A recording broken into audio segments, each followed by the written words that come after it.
guys, Lee and Michelle. It's Sunday, April 2nd, 2017. We have a lot of Canada, Canadian viewers, and even if we didn't, we would still cover these things because it's really important stuff We're that's happening. gonna put all of our Canadian segments here together. If you want to come with me, we're gonna watch the Don't you know, you Antifa. bet you darn tootin' that you want to come. We're going to the Antifa here in Canada with their nice little black Everywhere, masks all and all over that. the world, they're wearing those black things. And their little, look at the cute little guy with his black skinny pants on. You know, it's just the same wonderful uniform they use all over in the in the West. So here we go. I'm gonna bang my bike on the ground. The Canadian Patriots kind of a little fed up with the Antifa here with their masks and their little millennialisms. We're gonna just take him down. We're gonna take him down. Oh. You know what I find here in Canada? There's a lot of Indian people in Canada, and they aren't having anything of this Muslim stuff. They're just not having it. You know, a lot of Hindus there, and they don't have anything to do with Islam. We're gonna break this fight up here. I would be upset too. So And you know why I would be upset if I was Indian as well? Because you kind of look, right? They look like them, and so they're going to be being treated.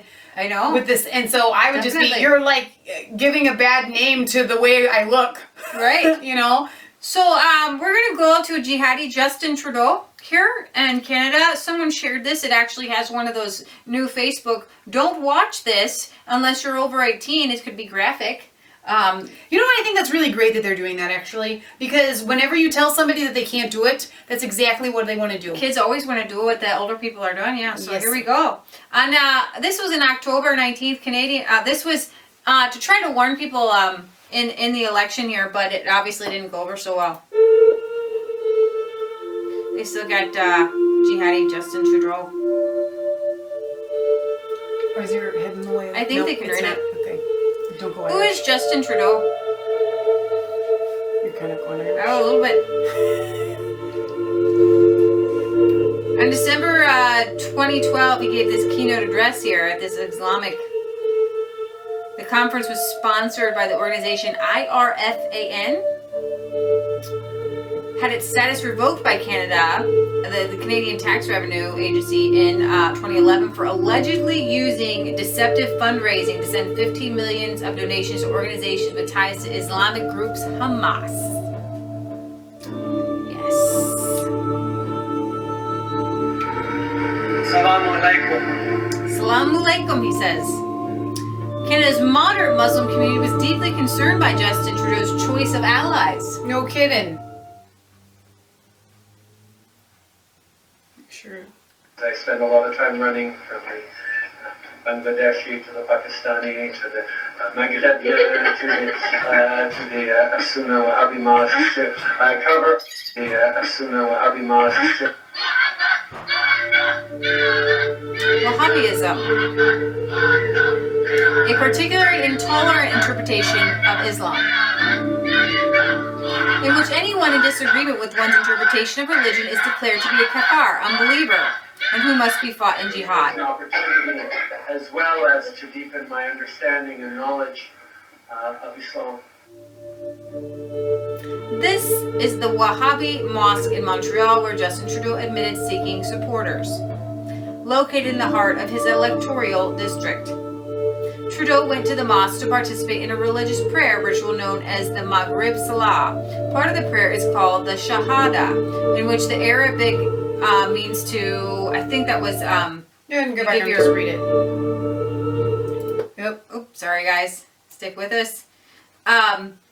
Which in Arabic means to testify to the truth that Allah is the one true God and Muhammad is the one true prophet.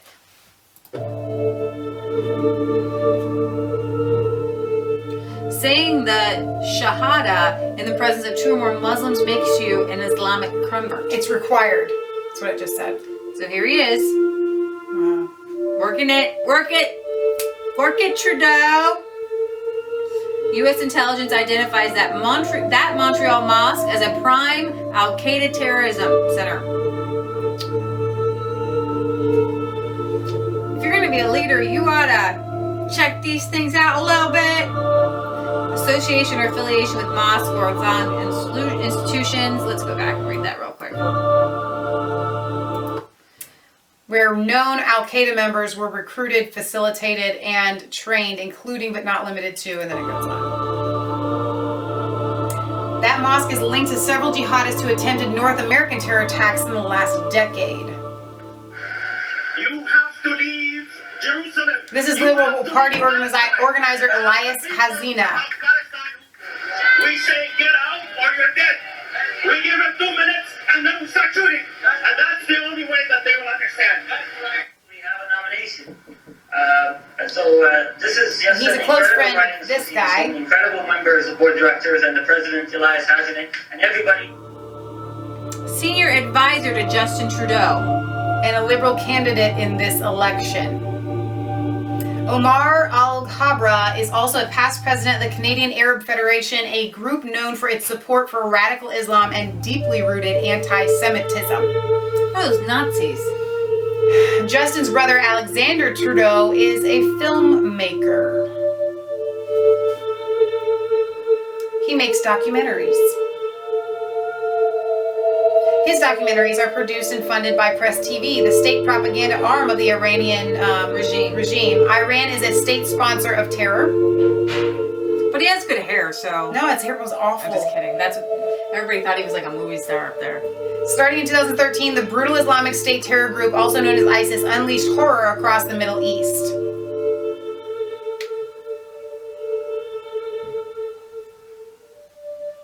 Justin Trudeau and his Liberals opposed fighting against ISIS from the very first possible moment. The Liberal Party of Canada cannot and will not support this Prime Minister to go to war in Iraq. Sorry, we can't get any louder.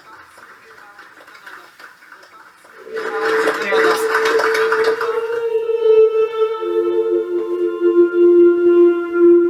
Now Justin Trudeau is actively, nationally campaigning across Canada to stop military action against radical Islam. Involvement in direct combat in this war does not serve Canada's interests. Justin Trudeau is dangerous.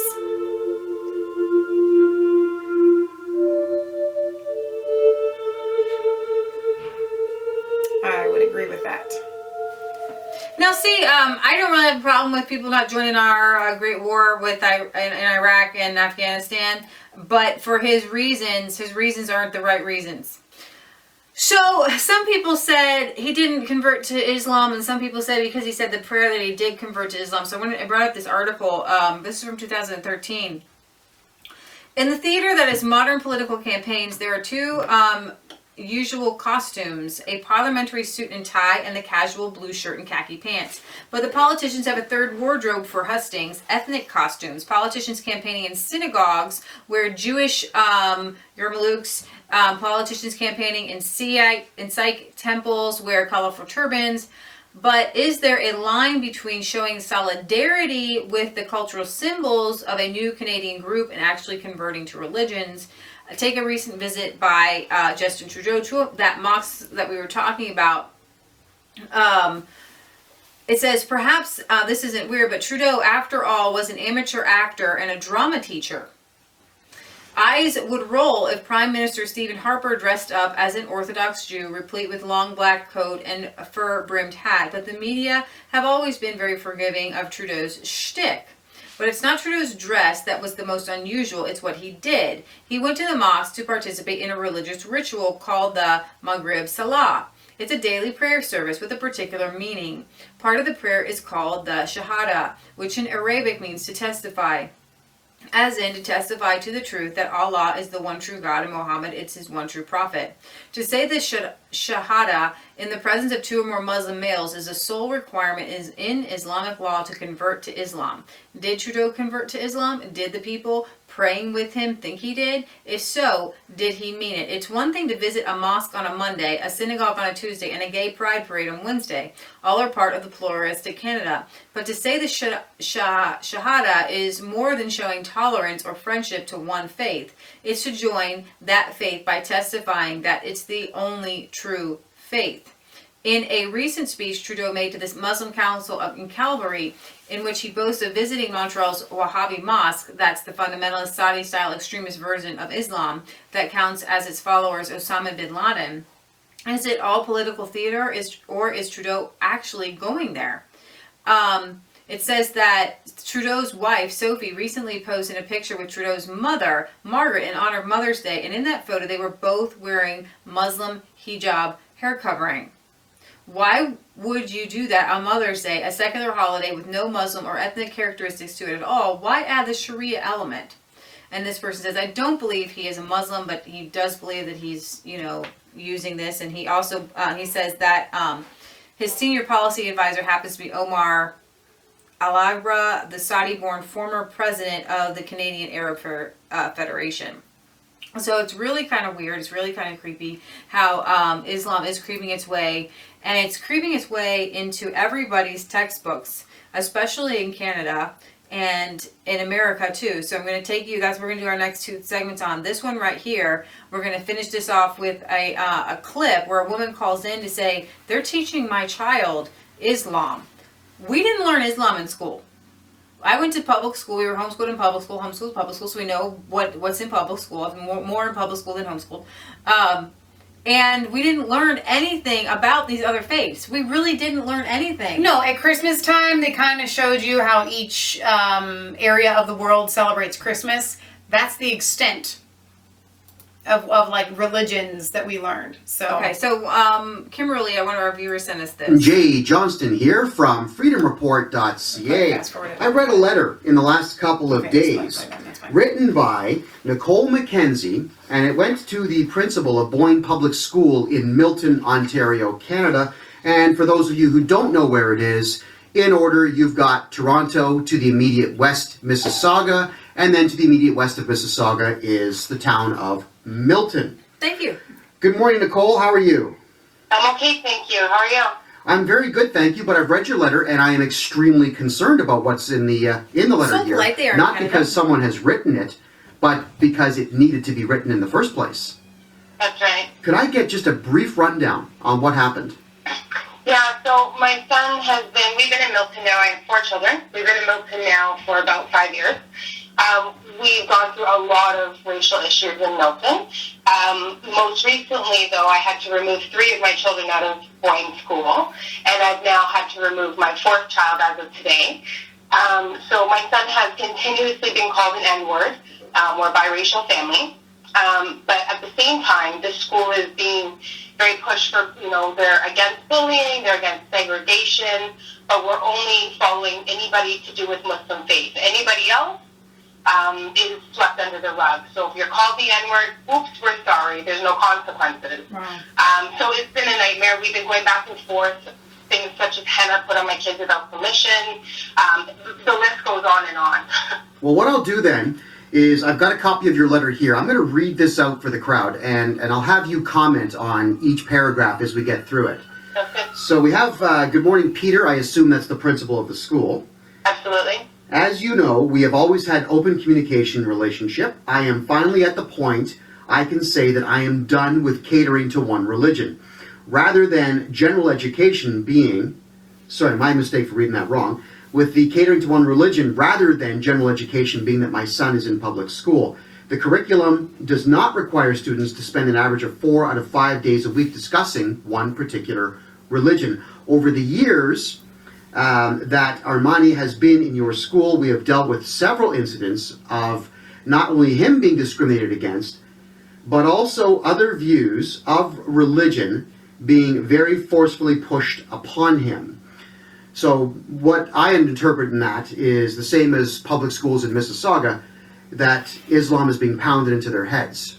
That's right. So it's very, very forceful, including not only from the kids, but also from like silly things such as so my son put up a little bit of an argument because they were serving halal food, which is fine. Serve your halal, but he said, so where's my option? And they said, sorry, we only have halal. He's like, but I don't eat halal. And they said, well, the people who can't eat the other food only eat halal. And Armani said, well, I'm not Muslim, so I only eat food that my parents buy, and it's not halal, so I think he should have both options. So they said to him he's not cooperating with the function and that he needs to leave. So he was removed from there. So in my opinion, that's being forcefully pushed. Also, his friends telling him that he can't come to birthday parties. The school is also saying to him he has to leave class if he doesn't participate in creating or doing arts and crafts and things that are geared towards the Islam faith.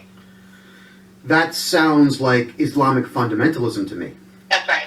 So here's the thing, everybody says, don't worry, we're going to teach our kids to stand up to the indoctrination at school. Like here in America, if you're a Christian parent or something. So I remember when I was in 3rd grade, my mom got a list of books, and one of them was a witchcraft book.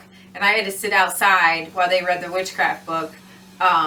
And another kid did too, because their Christian parents were like, I don't want my kid doing witchcraft or whatever. Well, and I've mentioned this before too as well. I was in 6th grade, and my mom didn't want me to participate in sex ed.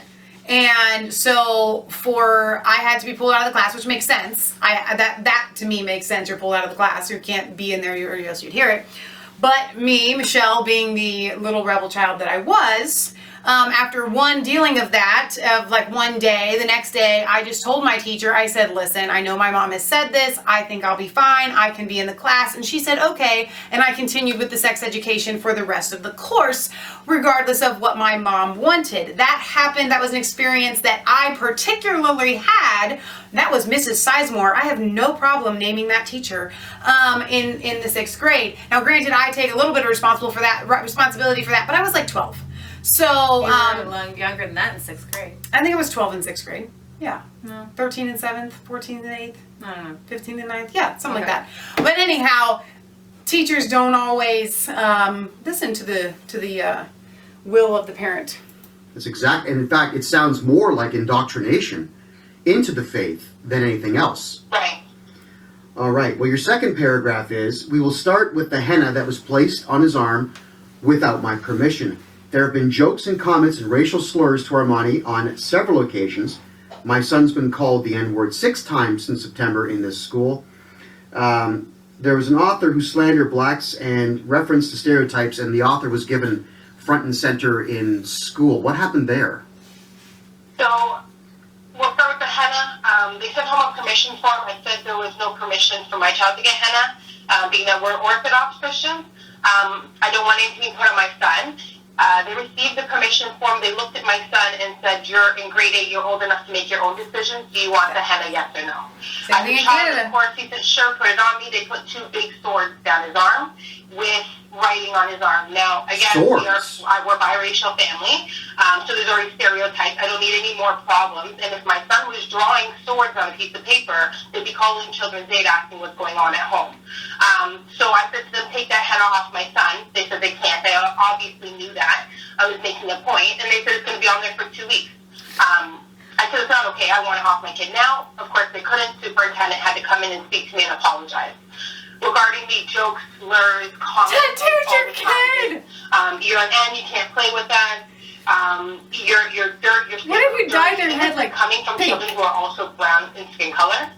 And my children don't have any other different really skin color than them because they're biracial, they're mixed. So they have a brown tone as well. Each time I present this issue to the school about the N-word, She's saying that the Muslims are calling these kids, they're biracial because their skin color is the same, but they're still calling these kids the schools N-word. that I'm shut down. I dealt with, don't worry about it.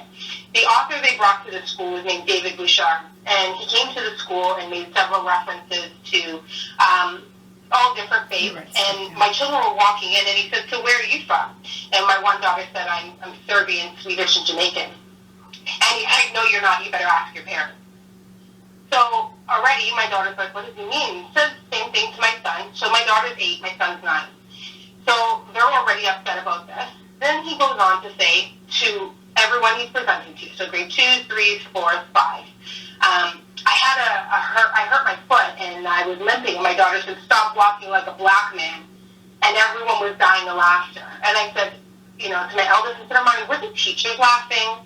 And he's like, everybody was laughing, Mom. So I was like, that's not okay.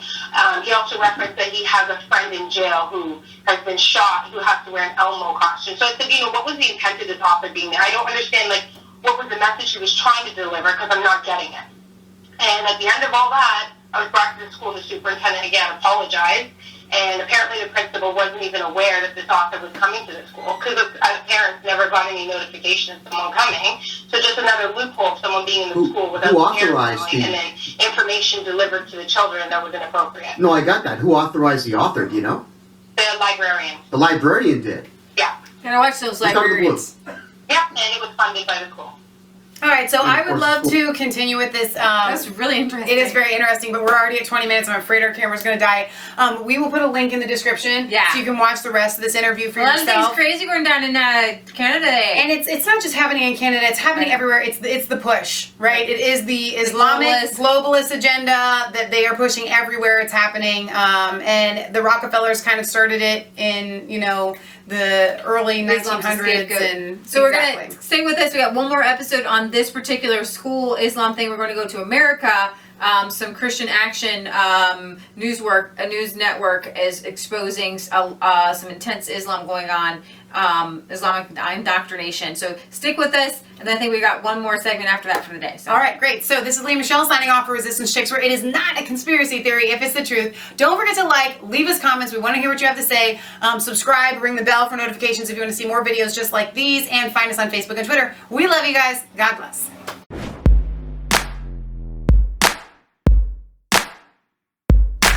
I was cold all alone.